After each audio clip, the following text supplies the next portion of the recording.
5 second start. Honorable members, I welcome you all and summon you to another year of hard work in the service of the nation. We begin the year on a confident note, having responded with determination to the unforeseen and stupendous challenges of the last 4 years. In the face of continuing rise in prices, the foremost concern of government in 1974 was to impart a measure of stability to the economy. Government adopted a comprehensive strategy to control inflation, and this was put into operation from July 1974. Besides increased mobilization of resources and economies in non planned expenditure, money supply was restricted through an appropriate monetary policy. A vigorous drive was launched against economic offences like smuggling, hoarding, and tax evasion, and against spurious units indulging in malpractices in scarce materials. Consumer expenditure was restrained by limiting dividend incomes and impounding increases in wages and salaries, and a part of additional dearness allowance. Public distribution was strengthened and agreements were made for adequate import of food grains and essential raw materials and commodities. The annual plan for 1974-75 was reviewed and outlays on the core sectors were raised to boost production. Vigorous action was also taken to improve utilization of capacity in power plants, rail transport, coal production, steel plants, and other public sector industries. This concerted action began to yield results towards the end of September 1974. Despite an unsatisfactory Kharif crop caused by poor rainfall in many states, prices began to fall and there has been a weakening of the inflationary forces. The availability of essential goods has generally improved. The general outlook for the Rabi crops is good. Production in public enterprises has shown a significant rise in the first 9 months of this financial year.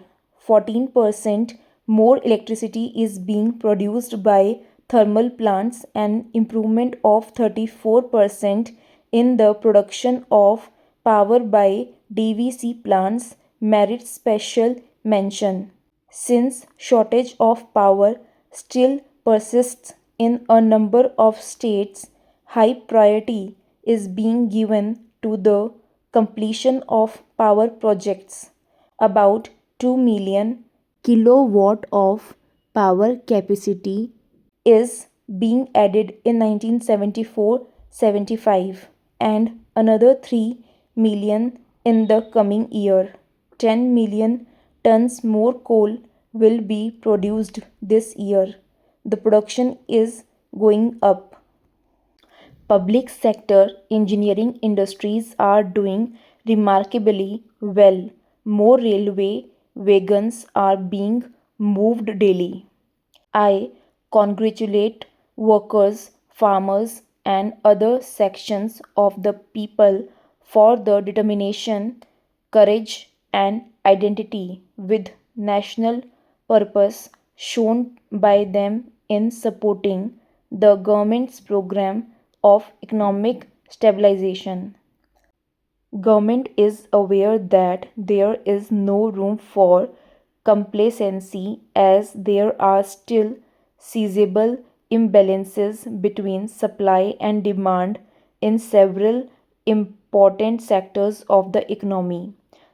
The international economic situation is also full of uncertainties. The monetary and fiscal measures and the action against economic offenses will be continued with vigor. Simultaneously, government will intensify measures to remove limitations in the infrastructure and to increase production in vital sectors.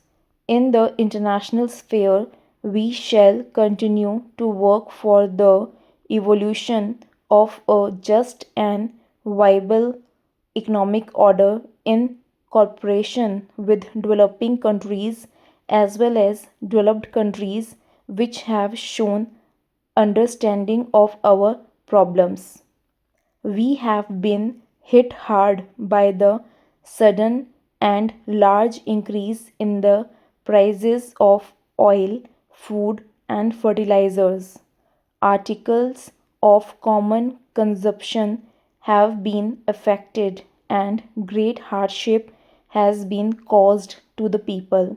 There is a very heavy draft on foreign exchange. Even a significant increase in our export earnings is not adequate to fill the gap. Special efforts and arrangements are necessary to deal with the problems of oil importing developing countries. Some of the oil exporting countries have helped us in this regard. There has also been some actions at the international level, but these measures fall short of the needs of the situation. The severe damage caused to the economics of developing countries has to be recognized and redressed through purposeful cooperative efforts on a global scale. We shall continue to take appropriate initiatives in this direction, both through bilateral negotiations and in international forums. In addition to the emphasis on increased production and use of coal, we are going ahead with oil exploration on an urgent basis. The recent discoveries in the offshore Bombay High structure are promising. Government has decided that this oil field should be developed to the production stage with the greatest expedition.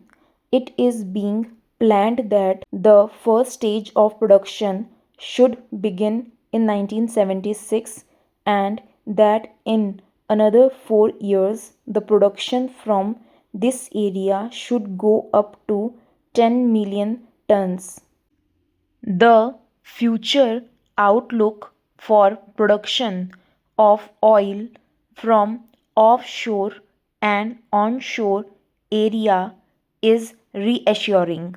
There is understandably some anxiety about the fifth 5 year plan. A plan has a framework and a coherent system of objectives as well as a detailed program indicating targets and the availability of resources.